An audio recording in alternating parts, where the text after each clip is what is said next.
मुख्यमंत्री नीतीश कुमार के टेलीफोन की घंटी बजती है। पता चलता है कि दूसरे साइड से अमित शाह का फोन आया है और नीतीश कुमार फोन को उठाते हैं और उसके बाद बातचीत होती है। और अब जब नीतीश कुमार और नरेंद्र मोदी की मुलाकात नहीं हो पा रही है, नीतीश कुमार नरेंद्र मोदी से मुलाकात करने से बच रहे हैं, नरेंद्र मोदी या अमित शाह के सामने जाने से बच रहे हैं, तब कहा जा रहा है कि नीतीश कुमार राजनीति के वो माहिर खिलाड़ी हैं जो बिना प्रयोजन के कुछ भी नहीं करते। मतलब कि जब तक इसका कोई कारण ना हो तब तक वो कुछ भी नहीं करते। और तब कहा जा रहा है कि नीतीश कुमार जानबूझकर नरेंद्र मोदी से या अमित शाह से आंख मिलाना नहीं चाहते, क्योंकि वो अपने लिए दरवाजा खुला रखना चाहते हैं। अब आप इस बात को समझिएगा कि हमने आपको बताया कि अमित शाह फोन करते हैं, नीतीश कुमार फोन उठाते हैं, और यही वो आखिरी बातचीत है जब नीतीश कुमार और अमित शाह के बीच बातचीत हुई। और उसके बाद कई दफा नीतीश कुमार को मौका मिला, उनको बुलाया गया, लेकिन कहा जा रहा है कि नरेंद्र मोदी से नाम मिलकर वो इस संभावना को बरकरार रख रहे हैं कि अगर जरूरत पड़ी तो फिर से वो भाजपा के साथ जा सकते हैं। आगे हम आपको यही बताएंगे, समझाएंगे, बताएंगे यह भी कि अमित शाह ने किस नेता का उदाहरण देकर नीतीश कुमार को समझाया कि आप कम से कम उनके जैसा करिएगा। बाकी नमस्कार, मेरा नाम है मोहित कुमार सिंह और आप जनता जंक्शन देख रहे हैं।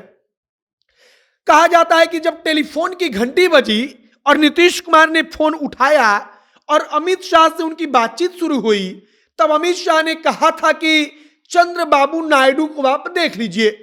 चंद्रबाबू नायडू को हमारे साथ नहीं रहना था। चंद्रबाबू ने आकर हमसे दिल्ली में कहा कि हम साथ नहीं रहेंगे, हम एनडीए से बाहर निकलना चाहते हैं, और चंद्रबाबू नायडू चुपचाप चले गए। हमको कोई दिक्कत नहीं, हमारा व्यक्तिगत संबंध अब भी उतना ही अच्छा है। अमित शाह ने नीतीश कुमार को कहा था कि ख्याल रखिएगा कि राजनीति के चलते व्यक्तिगत संबंध न खराब हो। नीतीश कुमार ने अमित शाह को कहा था कि हम चंद्रबाबू नायडू जैसा कुछ भी नहीं करने वाले, सरकार आप ही के साथ चलेगी। और इसके 1 या 2 दिन बाद नीतीश कुमार ने सरकार गिरा दी, बिहार में भाजपा सत्ता से बाहर हो गई। और उसके बाद नीतीश कुमार नरेंद्र मोदी से मुलाकात नहीं करते, अमित शाह के बुलावे पर वे पहुंचते नहीं, उनसे बातचीत नहीं होती, उनसे आंख से आंख नहीं मिलाते। और तब कहा जा रहा है कि इसमें नीतीश कुमार की एक गहरी राजनीतिक, आप कह सकते हैं कि चाल है, या राजनीति का इतना वर्षों का जो उनका अनुभव है, जो दिमाग है, वो यहीं पर लगा रहे हैं। अब कहा जा रहा है कि अगर नीतीश कुमार और नरेंद्र मोदी की मुलाकात होगी तो नरेंद्र मोदी और नीतीश कुमार के बीच हो सकता है कोई बातचीत हो, कोई बातचीत तो होगी, तब नीतीश कुमार अभी भाजपा के साथ तो जाएंगे नहीं, यह बात एकदम कंफर्म है। तो जो रिश्ता होगा वो और बिगड़ेगा और खराब होगा। हो सकता है रिश्ता इतना बिगड़ जाए कि आगे कोई संभावना ना बचे, और नीतीश कुमार इसी चीज को बचाकर रखना चाहते हैं। वो चाहते हैं कि नरेंद्र मोदी और अमित शाह से कोई बातचीत ना हो, वो रिश्ता जहां खत्म हुआ था वहीं पर रुका रहे, और आगे वे अपने लिए संभावनाओं का दरवाजा खुला रखना चाहते हैं कि अगर जरूरत पड़ी, बातचीत करनी पड़ी, तो हम अपने तरफ से कह देंगे कि उस वक्त पार्टी के कुछ नेताओं ने हम पर दबाव बना दिया, या हमारे ऊपर कुछ ऐसा राजनीतिक परिस्थिति, कुछ ऐसा दबाव बना कि हमको मजबूरन करना पड़ा। और इसीलिए कहा जा रहा है कि नीतीश कुमार जानबूझकर नरेंद्र मोदी या अमित शाह से मुलाकात नहीं कर रहे।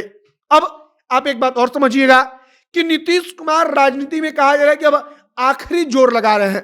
आखिरी जोर का मतलब कि 2024 के लोकसभा चुनाव में वे अपना पूरा जोर लगा देंगे कि किसी भी प्रकार से भाजपा का विरोध करके उनसे ज्यादा सीट लाया जाए, और उनकी कोशिश होगी कि 2024 में केंद्र में भाजपा को छोड़कर यूपीए, मतलब कि कांग्रेस गठबंधन की सरकार बने, या विपक्ष में जो दल है वो मिलकर सरकार बनाए, और प्रधानमंत्री वो बने चाहे ना बने, लेकिन कम से कम केंद्र में अगर सरकार बनती है तो उनके लिए दरवाजा खुल जाएगा।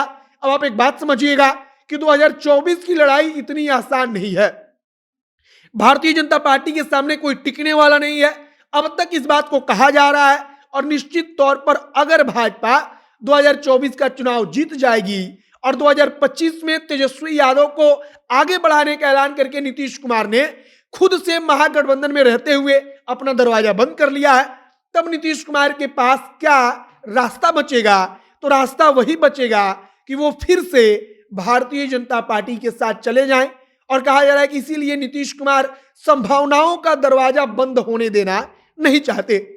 उनको इतना लंबा अनुभव है कि कैसे दरवाजा खुले रखना है उनको बखूबी मालूम है। और इसीलिए जब जरूरत पड़ती है तब नरेंद्र मोदी के सामने दोनों हाथ जोड़कर वो हजारों लाखों लोगों के सामने मंच पर झुक जाते हैं, झुक कर उनको प्रणाम करते हैं। और जब जरूरत पड़ती है तो तुरंत नरेंद्र मोदी से आंख में आंख गड़ाकर पलटी मारने, मतलब इस सरकार बदलने की जरूरत भी कर बैठते हैं। बाकी अब नीतीश कुमार के बारे में आपका क्या ख्याल है कमेंट बॉक्स में लिखकर बताइएगा। वीडियो शेयर कीजिएगा। आगे कुछ और जानकारी आती है तो हम आप तक पहुंचाएंगे। कैमरे पीछे विशाल खड़े हैं और मैं मोहित कुमार सिंह। बहुत बहुत धन्यवाद।